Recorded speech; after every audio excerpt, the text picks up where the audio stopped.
Hello my friends, today we are going to be testing the GTX 1060 6GB variant.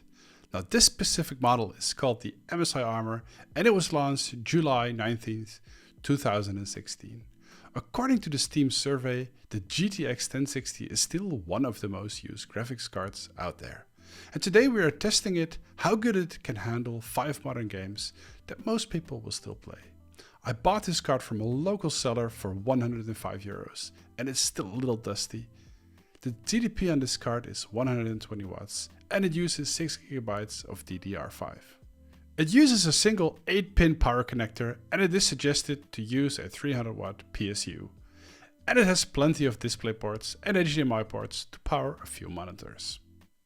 So we're gonna start off with Cyberpunk and we're gonna use medium settings. And we're gonna play on 1080p. Now 1080p medium settings, Cyberpunk is still very playable. Now, I haven't really seen it boost up to 120 watts. That Tech Power Up claimed that it was possible. That being said, these are still excellent frames. I do notice some lack in detail and sharpness, but hey, what do we expect? It's 1080p, we're using FSR or Super Fidelity, and well, it still runs it perfectly. Doesn't really feel like it's dropping frames, and I would say in a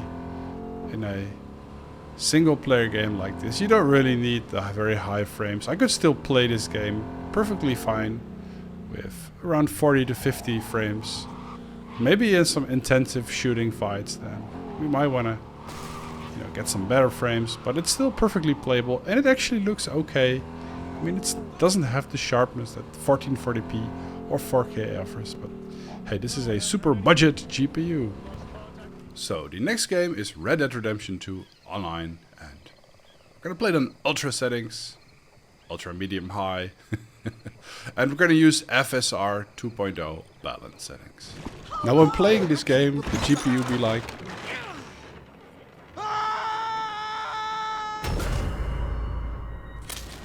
Now all jokes aside, this game actually runs beautifully on the GTX 1060.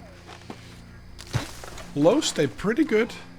I did find that the quality of the textures and the overall sharpness in this game is actually much better than in other games. I found this game very playable on the GTX 1060. I just killed a guy here. He wasn't too happy. Oh, he pressed charges against me. And he wants a feud. How dare he? But Red Dead Redemption 2 Online is actually very playable. You could actually lower the settings even a bit more and then get some more frames. But I don't really think that's necessary, as this is one of the heaviest parts in the game, this super big town with all the lights and the shadows and people crossing the street. Sorry about that. Sorry about that again.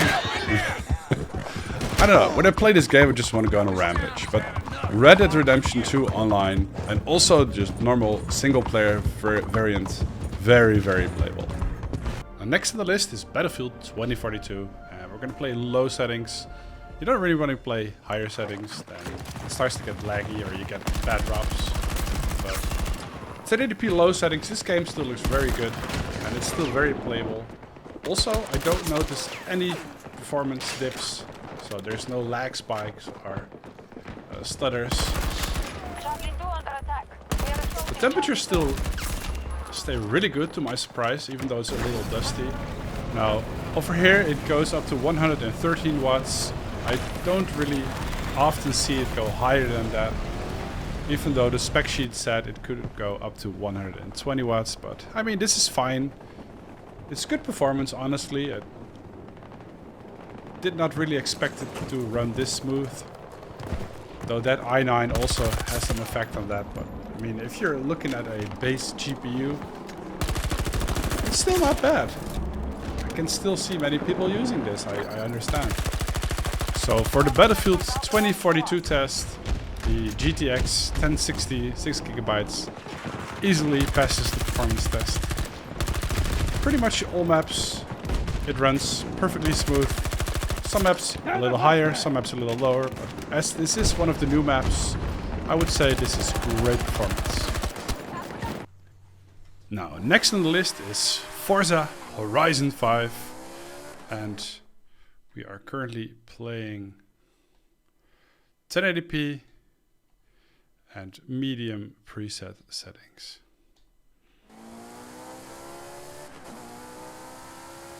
Forza Horizon 5 easily runs on the GTX 1060, and I kinda like this game. I don't really like racing games, but I like this game.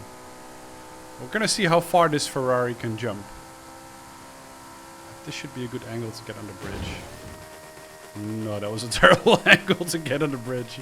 Uh-oh. So we better just get in our Porsche. Much better car.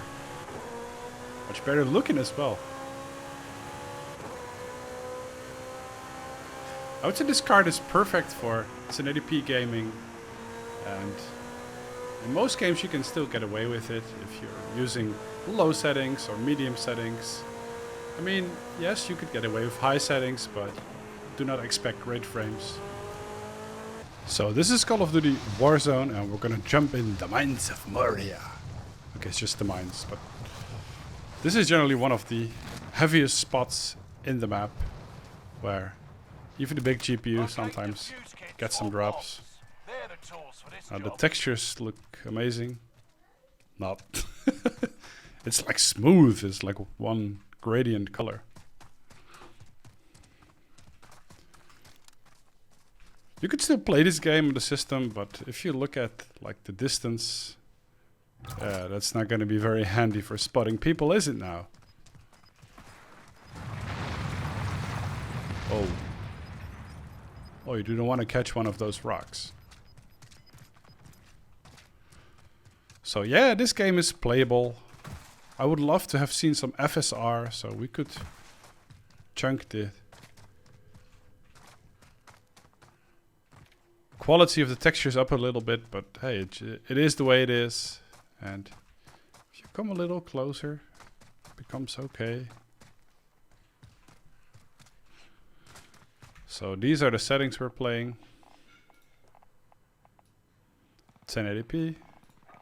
And this is all set like this. What if we up the textures to normal?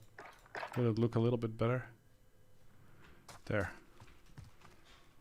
And it didn't even affect the performance that much. Oh, okay, that's pretty good. So there, we got a little drop. I mean, yes, it's very playable, but it is near end. And with Modern Warfare 2 coming out, I would have loved to seen some better performance. You can't really play that competitively with this anymore. I mean, you're pretty stuck to around 60 FPS. And like the other games, the i9 also carries this card quite a bit. So I guess this is okay. This is normally a bad idea. So the 1060 6GB variant, still a very good card and still very playable, but most likely it will be knocked off by the RTX 2060, which is currently third in the GPU survey of Steam. This one is around 7% of all people use it. This is around 6%, but I expect coming years that the 2060 will take the place of the 1060. Now here's a little funny size comparison. This is the 2060. This is the 3090 Ti. My goodness, look at that. And this is a very old, look at that. I got this one via my father's company. It's called the NVIDIA Quadro. Should actually try and play some games on that one. See if we can get it to work. Anyways, thanks for watching. Hope you liked the video. Leave it a like if you did. subscribe to the channel, and I'll catch you in the next video.